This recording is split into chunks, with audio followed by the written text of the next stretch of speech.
നമുക്കറിയാം അങ്ങനെ കേരള ബ്ലാസ്റ്റേഴ്സ് അടുത്ത സീസണിലേക്ക് വേണ്ടി അവരുടെ പുതിയ കോച്ചിനെ സൈൻ ചെയ്തിട്ടുണ്ടായിരുന്നു. മിക്കേൽ സ്റ്റഹറെ എന്ന സ്വീഡിഷ് കോച്ചിനെയായിരുന്നു കേരള ബ്ലാസ്റ്റേഴ്സ് ടീമിലേക്ക് എത്തിച്ചിട്ടുണ്ടായിരുന്നത്. ഈ ഒരു കോച്ചിനെ കുറിച്ച് നോക്കുകയാണെങ്കിൽ അഗ്രസീവ് ആയിട്ടുള്ള ഒരു കോച്ചാണ് ഇദ്ദേഹം മുൻപ് പരിശീലിപ്പിച്ച ടീമിലെ പ്ലേയേഴ്സൊക്കെ ആയിട്ട് വാക്ക് തർക്കങ്ങളൊക്കെ ഉണ്ടായിട്ടുണ്ട്.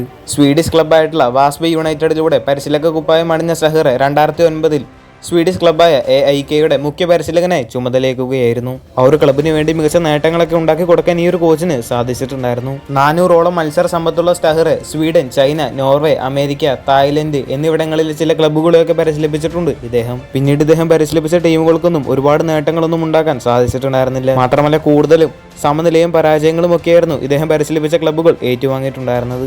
ഏറ്റവും അവസാനമായിട്ട് തായ് ലീഗിലെ ഉദയ് താനിയ എന്ന ക്ലബിനെയാണ് മിഗേൽ സ്റ്റഹറെ അവസാനമായിട്ട് പരിശീലിപ്പിച്ചിട്ടുണ്ടായിരുന്നത്. മറ്റൊരു കാര്യം എന്താണെന്ന് വെച്ചാൽ യുവതാരങ്ങളെയൊക്കെ വളർത്തിയെടുക്കാനുള്ള കഴിവും അദ്ദേഹത്തിന്റെ കരിയറിൽ ഉടനീളം പ്രകടമാണ്. കേരള ബ്ലാസ്റ്റേഴ്സിന്റെ പരിശീലകനായതിനു ശേഷം മിഗേൽ സ്റ്റഹറെ ചില കാര്യമൊക്കെ പറഞ്ഞിട്ടുണ്ടായിരുന്നു. കോച്ചിന്റെ വാക്കുകൾ ഇങ്ങനെയായിരുന്നു: മാനേജ്മെന്റ് ആയിട്ടുള്ള ചർച്ചകൾക്ക് ശേഷം കേരള ബ്ലാസ്റ്റേഴ്സിൽ ചേരാൻ കഴിഞ്ഞതിൽ തനിക്ക് സന്തോഷമുണ്ട്. ഏഷ്യയിൽ കോച്ചിങ് കരിയർ തുടരാനും കേരള ബ്ലാസ്റ്റേഴ്സ് എന്ന ക്ലബിനെ പരിശീലിപ്പിക്കാൻ സാധിച്ചതിലും തനിക്ക് അഭിമാനം തോന്നുന്നുണ്ട്.